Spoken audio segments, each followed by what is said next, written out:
Oh, g'day, it's Les Mauley here once more and again, this time coming at you from the front veranda at the old homestead, Mauley Farms, just outside Mataura. And at the mow, though you can't see the bugger, I've got my eyeballs set on old Brian Smalley. He's scurrying about out the front paddock there, beside the half-tumbled-down barn. Old Doris has taken a bit of a liking to old Bry the last couple of weeks, since the old bugger's been, or the young bugger, that is to say, has been sleeping in the front living room there. And, yeah, it came about a couple of weeks ago, as I say. The old beast has been trailing up about like a lost puppy. Silly old dag out there, or both of them. They're both dags. But she's a bit of a change of wind to have some human company for once. Old Black Gladys here beside my left kneecap once again. Passed out after 6 DBs, thanks to old Bryce Small's seemingly never-ending supply there. Bless his cotton socks. Yeah, he's been keeping us all in good stead, but I'm forgetting myself here, like I was saying. Old Bry planted himself in my abode here a good couple of weeks ago, a few more days than that, whatever that counts up to, but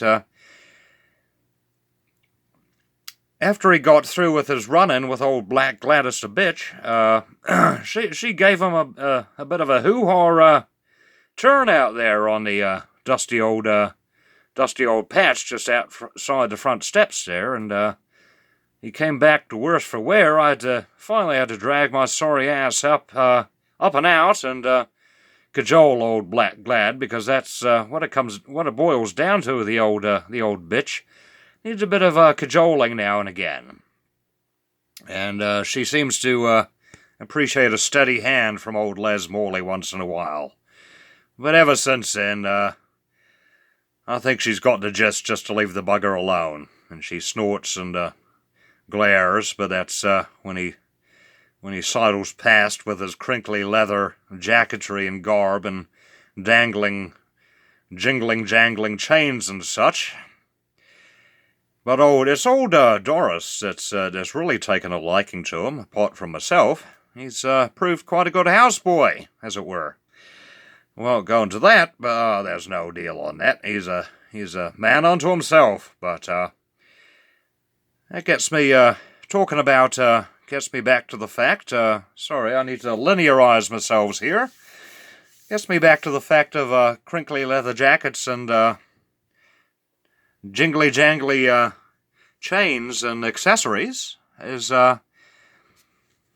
He came back a few days later. He stayed a couple of nights with me just because he was so bloody shit-faced he couldn't, well, both of us were kind of immobile for a couple of days there. And I finally got on the old coon and drove us into town, and he went into his bloody playhouse there, whatever those fellas call for an excuse of a social clubhouse, local chapter of the mongrel mob there, of which he was a part for many years, actually over half his life he was. Young ruffian as he was, and he kind of softened in his mid-20s, and now he's just a soft old sod. Good for nothing, but shoveling up Doris's patties out there and such, and trying to stabilize the old listing barn. I put him to work in such a way that he might retain a bit of his manliness, or, in a self-reflective sort of way. Dunno. Guess that's what keeps a man going sometimes, is self-reflected worth. If you catch my drift in the leeward wind there. But, yeah, and he calls me up on my fangled cell phone there a couple of days hence, if that's the word, or afterwards, and after I drops him off at the old playhouse, and says, Les, told you I'd been disaffiliated, thought I could at least set a spell and collect my belongings, he says.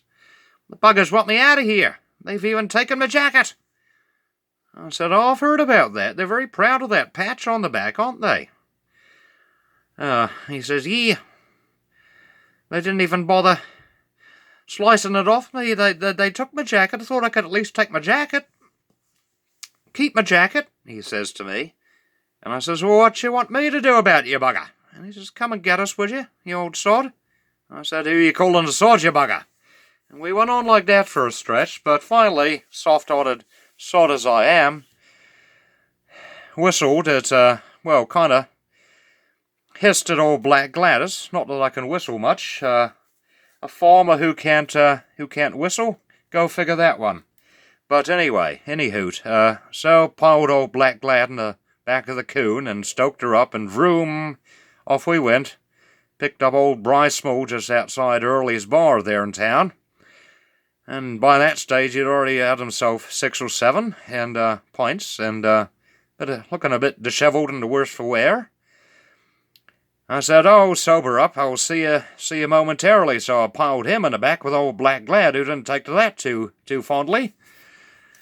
I went in and had myself a couple, and by the time I came back out, she chewed his bloody eyebrows off. Fucking bitch. But it's all in the best possible fun anyway. In the long run, who cares? So we toddled off, chugged off back to old Mauley Farms, and said to him, oh, making convo as we went. I knew what the deal was that day. So you want to stay with us a spell, do you, Bry? 2 men getting along together in a backcountry crib.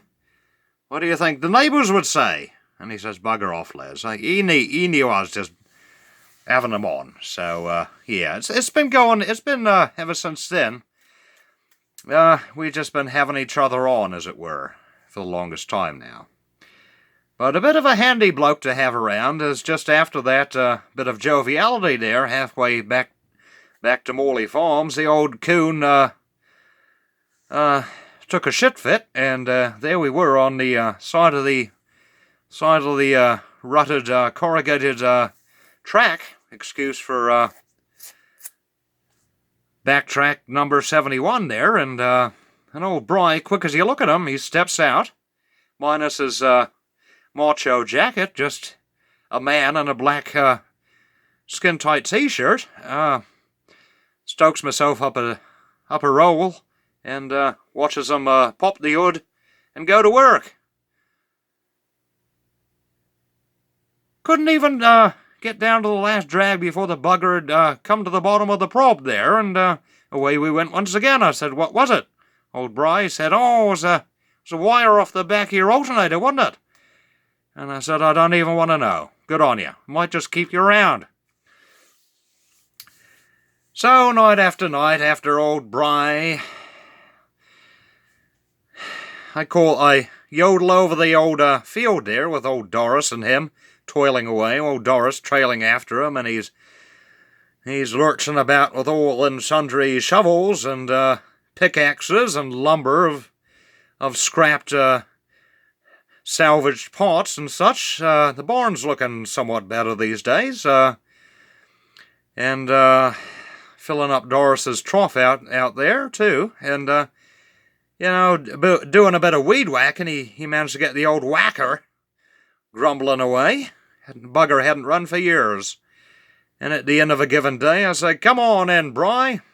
It's like I clang one of them pyramidal chimes, and he comes bolting in, sits himself down squarely, riles old Black Gladys up, who gives a bit of a snort. I have to cajole her on down again, give her a bit of her self-worth, and give her a DB, and then Bry and I get stuck in, and by the time 10 o'clock at night or so rolls around, we don't know about it. And by the time 10 o'clock in the morning roll around, we're batting our eyelids and looking at each other and smiling half crookedly to each other. And anyway, yeah, it's been a bit of a sea change, as it were, having a good bloke around, good houseboy. Touch up here and there, and lend the old place a bit of a fresh breath of life, as well as myself and old Doris. So we'll see how it goes. Proving himself a bit of a steadfast man, as it were. Till next time, good on you.